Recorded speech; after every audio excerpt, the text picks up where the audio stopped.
I'm in disbelief. I'm reviewing an episode of Doctor Who which is not only good, but it was written by Moffat. Holy shit! You know how long it's been since I reviewed 2 good episodes back to back? Well, from my point of view, it's been 4 months. God knows how long it's been for you lot. And God knows even from my point of view how long it's been since I reviewed a good episode by Moffat. But yes, today, we continue to delve into the realms of Series 10 by starting the manga trilogy, which does start off pretty well, but then just becomes shit. The second Moffat brings back one of the show's worst writers to co-write with them, and then throws the entire thing onto Toby Whithouse for some reason. But before we get to any of the suffering and misery, we start with Extremis, which is actually a good episode. So let's begin. This episode starts off in a pretty interesting location, where these people are proud executioners, and this scene was actually going pretty well, and even was sort of building up to the Doctor being the one who's about to be killed, which hooks the audience in instantly. Until it's revealed, just as if it didn't even fucking matter, that Missy is the one being executed, and she's the one in the vault. Fucking great! So right off the bat, this scene has just killed any intrigue that the rest of these scenes have in the episode, because we already know that Missy is alive and in the vault. And what a fucking cop-out it is being Missy as well. I think quite literally any other character could have been more interesting. If it was the Sim Master, that would have been more interesting, to be honest. And also the details of all of this are just so inadequate, because we don't know even how Missy got here, or how these people captured her, or fucking anything. Also, let me just say, at the time of this being recorded, I still haven't reviewed the Dalek 2-parter from Series 9, but I remember that Missy, besides being a poorly written caricature of herself, just said that she had a very good idea when she was surrounded by Daleks and then nothing else. We hadn't seen her since that episode up until now. What the fuck? Why did Moffat not even attempt to explain this shit? This is seriously the closest thing we get. Domestic bliss on Beryllium. That's the word among the Daleks. But how would they know that? How would you know that? How did you get here? How did you escape the Daleks? Did you even escape the Daleks? Do you even know who River is? If you did know both of these things, why didn't either you or the Daleks attempt to get the Doctor on Beryllium? How did you change your eyeshadow? And once again, to reiterate, what the fuck was this plan? And it's funny, because one of Missy's first lines in this bullshit scene is her giving her condolences to the Doctor because River died. And if you couldn't already tell, this is Moffat subtly trying to nudge the audience that Missy is on her way to becoming a good person, despite the fact that in her last appearance, she was trying to get the Doctor to kill Clara! And the Master has consistently been shown to not give a shit about the companions. Even when the character is the closest to the Doctor, he will still threaten and abuse the companions to get back at the Doctor. And even with Missy's 2 appearances before this story, this is just something that comes out of nowhere. Because as established in Death in Heaven and for some reason later recontextualized in Hellbent, Missy only put the Doctor and Clara together to create chaos and or hurt the Doctor. It could be either one of these things, to be honest. Hellbent fucks with the notion completely. But it doesn't even matter which one of these it is, because if it's either of them, they're both intended to hurt the Doctor in some way. Missy giving condolences for River is out of character, but Moffat is just hoping that the audience won't notice this because it's been so long since we've seen Missy, and repeatedly in the scene he keeps adding in these little lines to make us feel more sympathy for her. Thank you. The quantum fold chamber is prepared. Great. But I'm sorry, I don't feel sorry for this character because she's been so inconsistent in her only 2 proper appearances that this bullshit comes out of nowhere, expecting me to feel sorry for the character. In their first scene, you implies that something has happened between them and the Doctor that could have caused a falling out or a big disagreement. Master, I'm sorry. Tough! You take moments to stop the story, to have a scene between the two, and show their connection even while they're fighting. You show the Master's backstory, which shows why they are the way they are. And you have the Doctor take a good moral position in the end when the Master deserves punishment.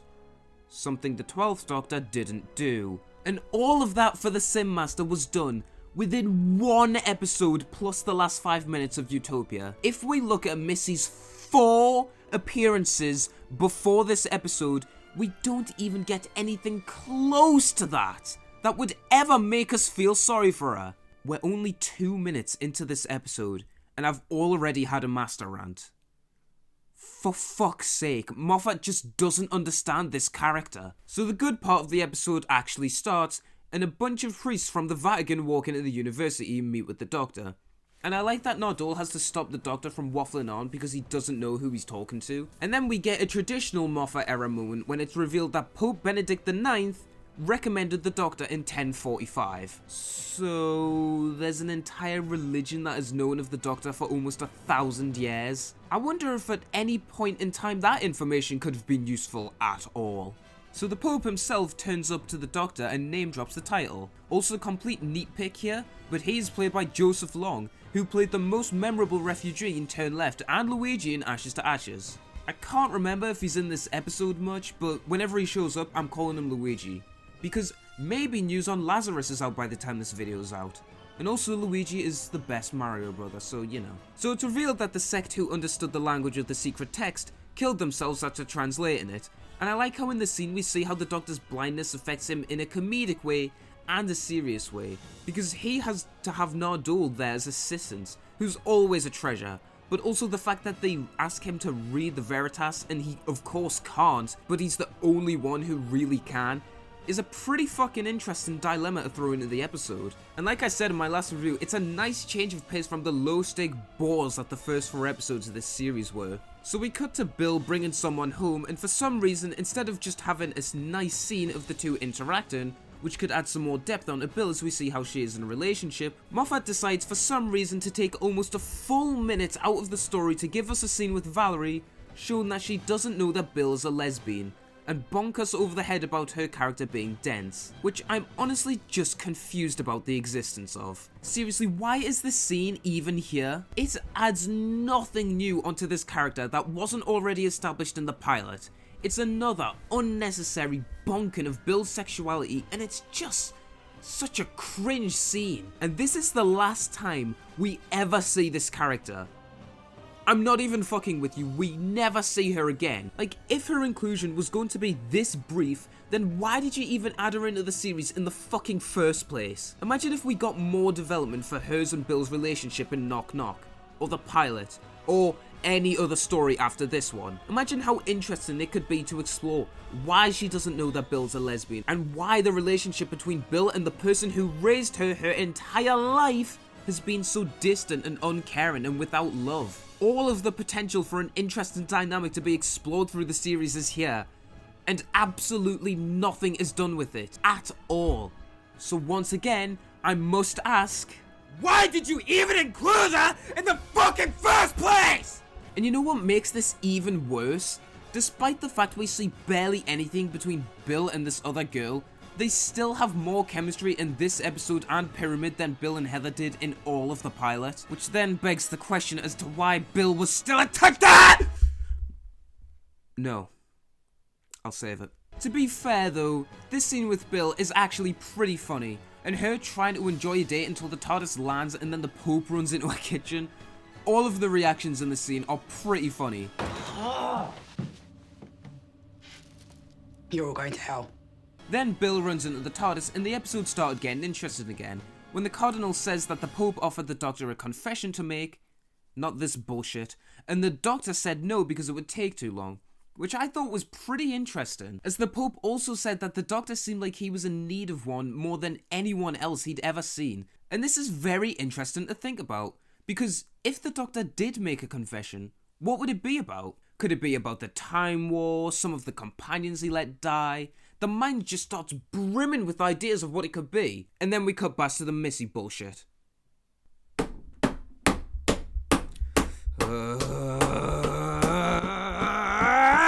For some reason in this scene, Nardole is here, and he's apparently only here because River sent him to remind the Doctor not to be an arse.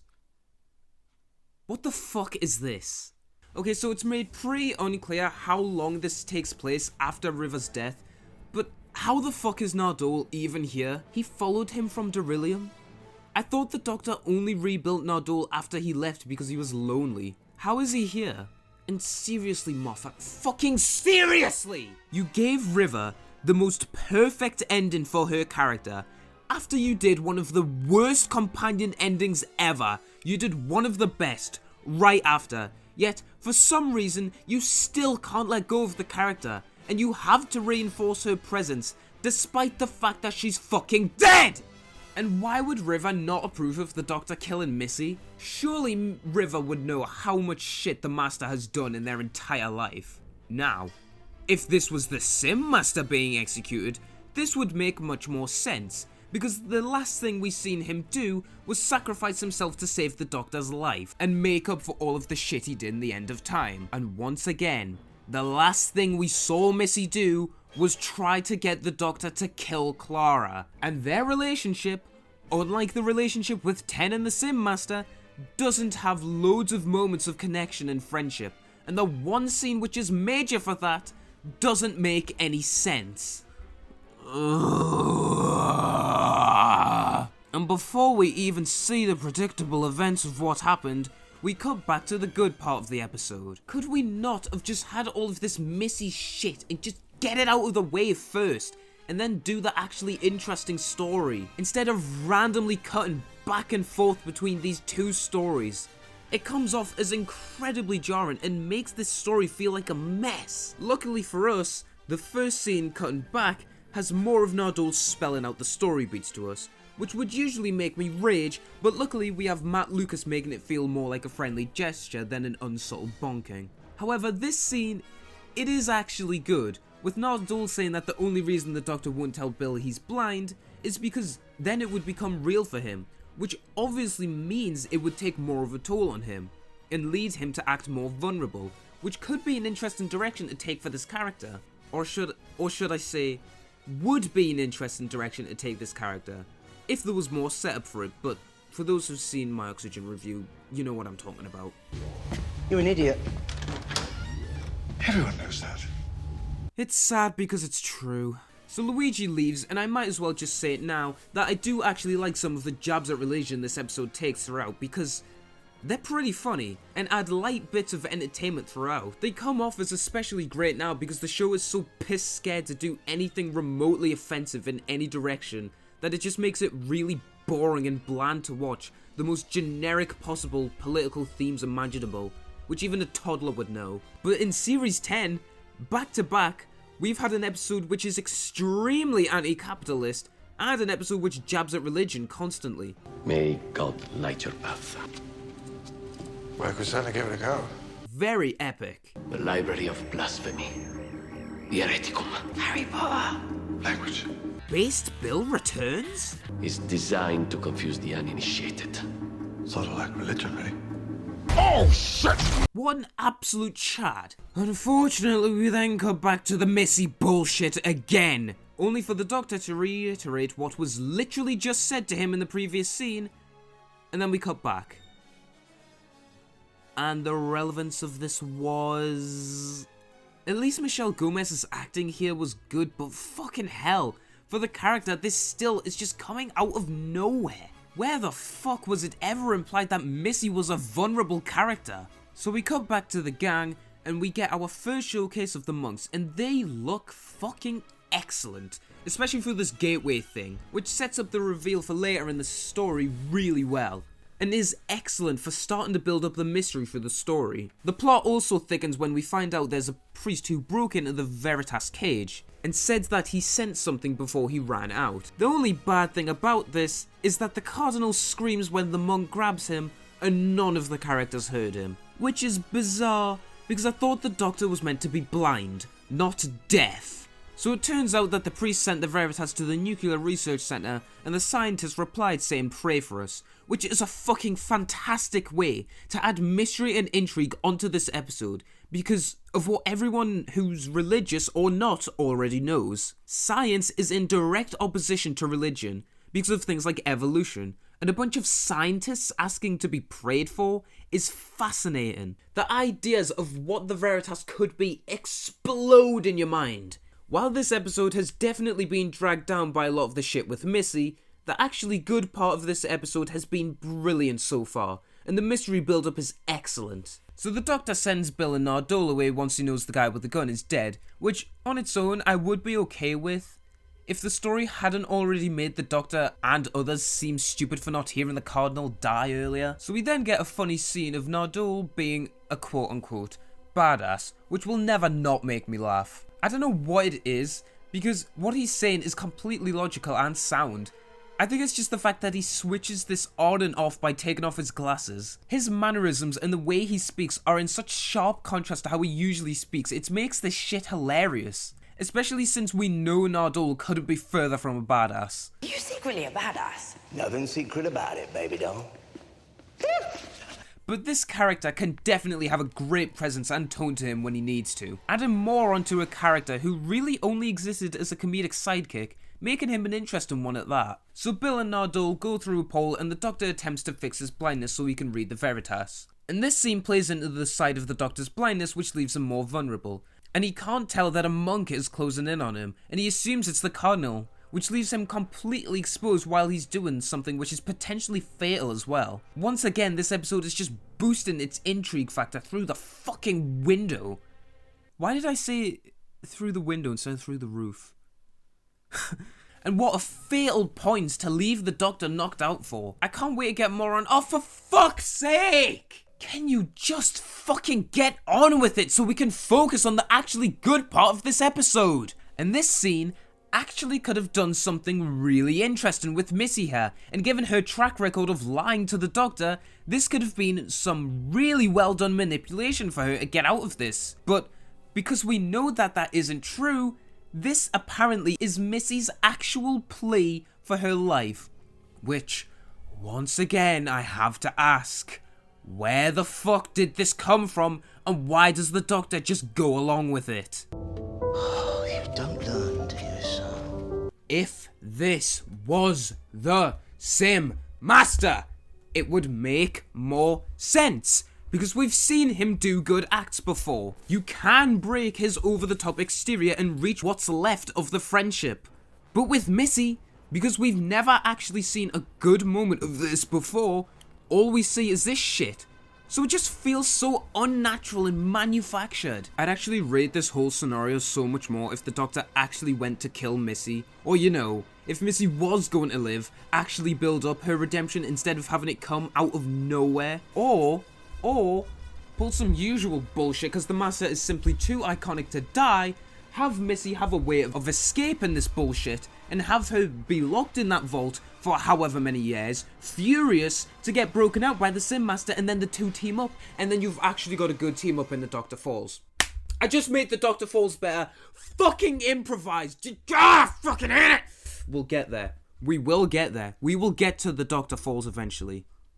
But we are talking about mostly good episode today. So we cut back to Bill and Nardole and we get a funny moment where they realise they're in the Pentagon, before it's revealed that the portal took them into another portal room that has some portals to some of the most important places in the world, presumably so that the monks can manipulate them and push them, which adds more onto the twist later shown in the episode, but more on that later. Before we see that they've arrived at CERN, which was set up earlier. So we cut back to the Doctor and we see he's temporarily cured his blindness, even if poorly, and we get the classic excuse of, I've borrowed something from my future regenerations, which I think in itself is fine, but I do wish that we could actually get shown this in some way. Maybe he took the morality of his future regenerations and that's why 13 is such a bad Doctor. And then we see the full design of the monks revealed to us, and they look absolutely fantastic. Seriously, the whole distorted, old-looking, worn-out corpse faces,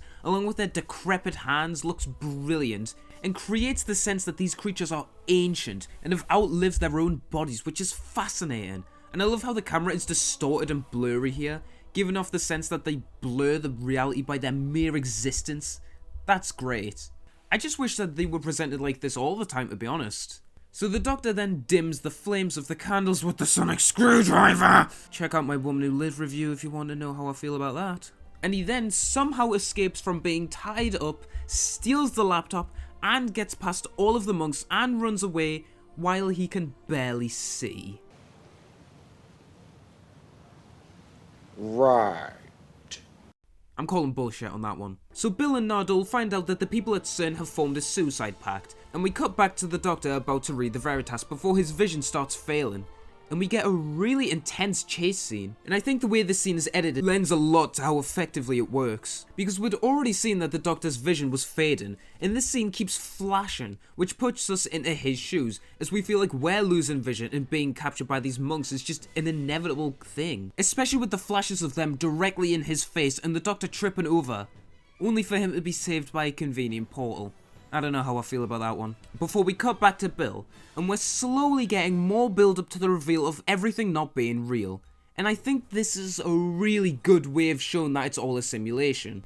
This was also alluded to earlier when the monks first confront the Doctor, by showing them say it was a game. This is not a game. This is a game. Good, because I win. And I think them saying the same numbers simultaneously is a great way of showing this, as it shows how computers cannot truly generate random numbers, and we even get a comment about this later from the Doctor. And I really like the moment where Nardole figures this all out, as it shows off the character's intelligence in a natural way, and it also adds on to the build and mystery of the episode up to this point, which is great. And seeing the character get killed off in this way is super engaging for the audience, as we're slowly realising more and more, like how Bill is, what's going on, and how this all happened. So Bill goes to the fake White House and asks the Doctor what happens, so we get a whole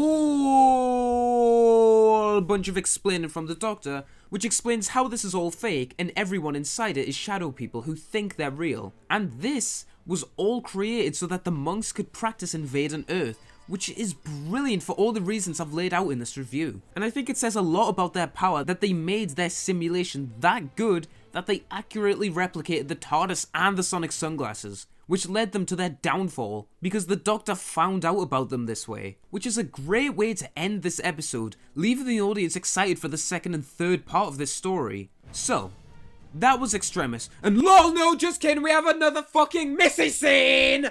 Let's go! Why, you might ask? Oh, I don't know.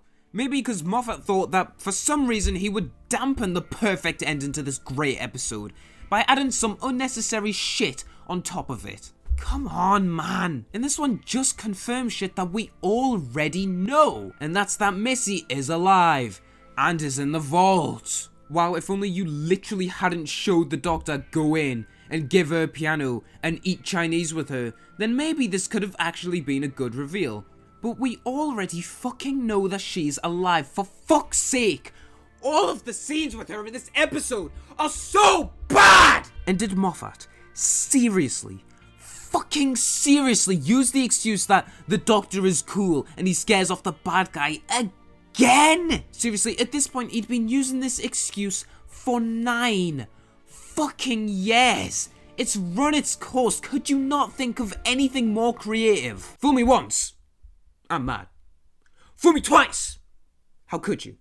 Fool me 3 times, you're officially that guy, okay? You know the one. You go to the bar, he's like, this suit is officially is a Giorgio Armani. Ask my dad knows him. Fuck you! I ain't having that shit! So, that was Extremis. And I'm not gonna lie, I am considerably more impressed with this episode than I ever remember being. Seriously, this episode is brilliant. The amount of fantastic storytelling and setup done in this episode is great. The mystery is engaging the entire time. It's enthralling as fuck to watch this all unfold. And the reveal at the end that this was all a simulation, unlike the last couple of resolutions, doesn't feel like a cop-out at all, because it's cleverly set up throughout this entire story. And there's enough little details sprinkled throughout that even on rewatches, this is an interesting and satisfying watch. And it really is a shame that the other 2 episodes in this trilogy are so bad, because this episode sets up the mystery for future stories masterfully. Speaking of the Master, unfortunately, the one thing stopping this from being one of the best Capaldi stories, and I'm talking like, this is top 3 material here, the thing that brings it down so much is the fucking Missy subplot, because it ruins this episode completely. It feels completely stapled on at the last minute. It's unnecessary as fuck, and it makes the mystery that the series had spent almost half of its episodes building up to feel pointless, because they just reveal it in a way as if it didn't even matter, and the details of Missy even being here make no sense at all. Unfortunately, because of all the terrible scenes with Missy in this story, they drag it down quite a bit, which is a shame, because the main part of this episode is fucking brilliant. Now let's watch all of that get ruined. Because up next is Pyramid at the End of the Shit. Is that seriously the best name I could come up with? Yeah, it is.